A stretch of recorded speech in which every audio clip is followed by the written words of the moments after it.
Hello, my name is David Sanderson and I'm Professor and inaugural Judith Neilson Chair in Architecture at the University of New South Wales in Sydney.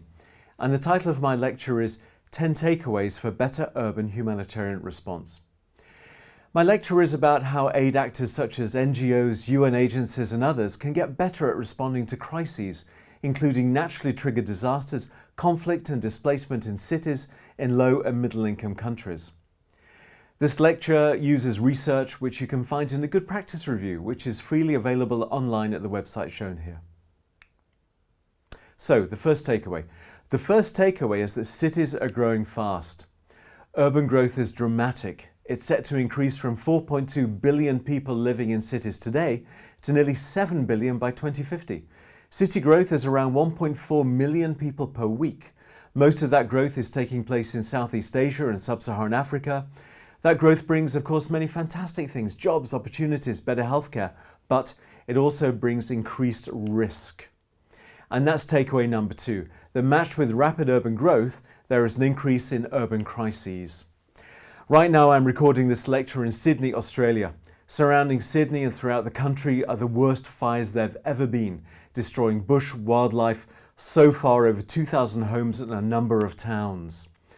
Climate change is making those fires worse. Climate change fuels disasters, which as well as fires include stronger windstorms and rising sea levels, causing more frequent flooding to many cities, such as this one in eastern India. Over the last 10 years, some 2 billion people have been affected by natural hazards, 95% of which are weather-related.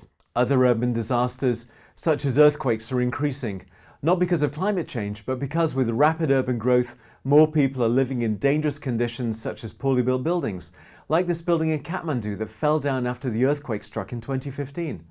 Currently, close to 1 billion people live in poor quality housing in cities, making them particularly at risk from earthquakes as well as landslides, fires and floods. Conflict is also on the rise. After a period of decline in 2011, recorded armed conflict increased, such as in the Middle East and parts of Africa in particular. Urban violence is also growing, fueled often by gangs and drugs, particularly in Latin America. One estimate is that violence kills around 500,000 people a year. One consequence of these crises is the displacement of people who become refugees or internally displaced people. At over 70 million people displaced, the number has never been greater. Most displaced people, though, don't live in camps, but in cities where they may be trapped for years or even decades, often isolated and living in poor quality conditions, such as this family from Syria living on the outskirts of Amman in Jordan. That description of crises I've just given is daunting, especially for humanitarian actors, the bulk of whose experience lies in rural response. And this brings me to takeaway number 3, that to keep up with these challenges, humanitarian aid needs to urbanise also. Generally speaking, the aid system has barely changed in 70 years, based on richer countries providing support, often in terms of goods and services, to poorer countries needing help. Urbanisation, though, is the game changer to that. Cities are home to local skills, goods and services, meaning that the job of external aid right now is to engage and work closely with local actors, local systems and local governance structures, rather than to provide so-called solutions imposed from the outside.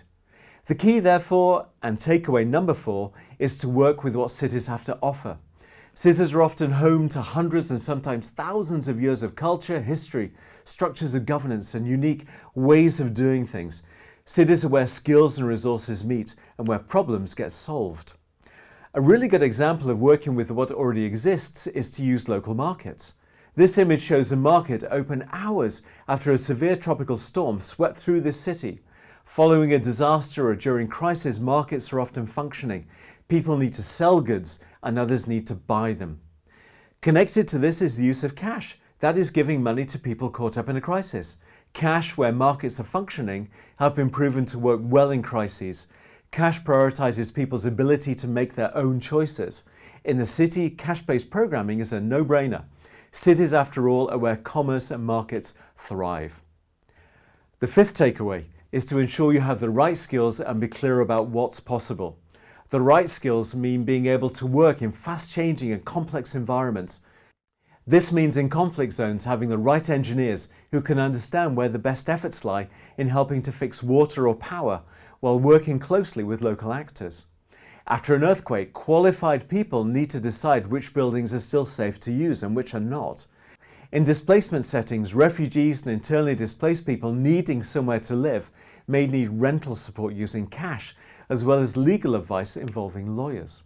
Aid actors therefore need to work at two levels. One is focusing on meeting people's needs. The second is achieving this by working with the complexity of cities. Seeing cities in terms of systems helps in this regard. A systems approach means, for instance, that to address health needs, engaging with hospitals, primary healthcare and other forms of existing health provision is key to avoid duplication and wasted resources. The second part of this takeaway is thinking about what's possible. Traditional aid has often been based on the assumption that things can be fixed, villages rebuilt or livestock replenished. Cities are different. Cities already had high levels of inequality, poverty and often weak governance long before any crisis struck. Indeed, many disasters can be correlated directly with corruption. It's no coincidence that disasters are worse where corruption is higher. Urban actors therefore need to be aware of the limitations of what's possible and to acknowledge this early on in their planning decisions. Takeaway number 6 is to develop relationships. Relationships here includes collaboration and coordination and above all, local engagement by external humanitarian agencies. External actors need to build relationships with local counterparts, emphasising that their role is to support local actors and their actions. And without good relationships, efforts of resource-rich agencies working in resource-poor settings may well be wasted. We have choices in how we work with others. This graph gives 4 choices depending on how we value the importance of achieving the goal against the importance of the relationship. In the bottom right, when getting the job done overrides the valuing of the relationship, the side with less power withdraws, the other has forced its way through. Unfortunately, this often means that agencies prioritise too tight timeframes and overly rigid project management tools over local realities. The ideal, of course, is the top right, where consensus between actors leads to the job being done together. Achieving the goal, of course, relies on having the right project management tools, which is the basis for takeaway 7, which is to be flexible. Too much humanitarian aid programming can be characterised as top-down, inflexible and overly bureaucratic. Urban environments, however, are characterised by complexity, fluidity and quick change. To be relevant and to keep up, project management tools, as well as the people using them, need to be nimble, light and adaptive. In response, there are a number of new tools designed to keep up, many of which are tailored to urban environments. These include adaptive management, action planning, design thinking, user journeys, and this example shown of the cycle of adaptiveness. The widespread adoption by aid agencies of tools such as these, however, is still quite some way off. Technology is, of course, allowing for real-time information gathering of data, such as people's movements, by tracking mobile phone usage and placing that information onto usable maps. This and other similar tools helps responders to iterate and adapt responses much quicker than ever before. Takeaway 8 emphasises the central theme of this lecture, which is to support locally driven recovery. After all, whose crisis is it? Key to this is where possible to work with and support local governance structures, including mayors, key departments such as healthcare, education and planning. It also means engaging with a diverse number of stakeholders, such as armed and non-state actors in conflict settings and gangs.